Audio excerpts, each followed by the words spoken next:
नोएडा में 27 साल की एक टेकी की हत्या हमको यह बताती है कि नोएडा जो कि यूपी में आता है और जिसकी जिसकी जो है एक टेक सिटी भी है, काफ़ी बड़ी टेक सिटी है। उसमें एक बिल्डिंग कंस्ट्रक्शन साइट पे एक नाला और या कह सकते हैं कि एक तालाब टाइप का बन जाता है, उसमें एक गाड़ी गिरती है।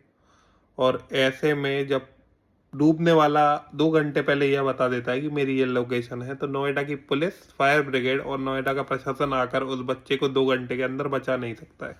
आप किसी भी विकसित देश को अगर देखेंगे तो उनकी रेस्क्यू सर्च और रेस्क्यू कैपेबिलिटी इस देश से कई गुना ज़्यादा होती है। और आपको यह सपने दिखाए जाते हैं कि ये नया इंडिया है, ये घर में घुस के मारता है, जबकि इसके अपने घर में ही नागरिक इसके अधिकारियों से सुरक्षित नहीं है। ये अधिकारी एक 90 डिग्री की रोड पे बैरिकेड तक नहीं लगा सकते हैं। इनका चयन एक एग्जाम से होता है जिसके बाद इनको यकीन हो जाता है कि ये नौकरी से नहीं निकाले जा सकते, चाहे ये काम करें चाहे ये ना करें।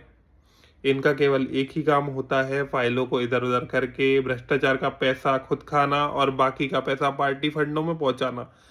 तो आपको यह समझना होगा कि जब आप ऐसे सरकारों को चुनते हैं जो धर्म के नाम पर चुनी गई हों, तो वो आपको आके बचाएंगी तो कतई नहीं, वो केवल धर्म को ही बचाएंगी। और अगर आपको ऐसा लगता है तो आप गलत हैं। और अगर अगली बार भी आप सेम ही सरकारों को चुनते हैं, इससे नहीं सीखते हैं, अगर पढ़े लिखे लोग नहीं सीखते हैं, तो आप बेवकूफ़ भी। और दूसरी बात यह है कि जब तक आप ऐसी संगठित पार्टी जैसे कांग्रेस और बीजेपी के कैंडिडेट्स को वोट देते रहेंगे, आप कभी किसी भी मैटर में अपनी आवाज़ नहीं उठा सकते, क्योंकि ये संगठित पार्टियां हैं, इनके कार्यकर्ता आपसे आके लड़ भी सकते हैं।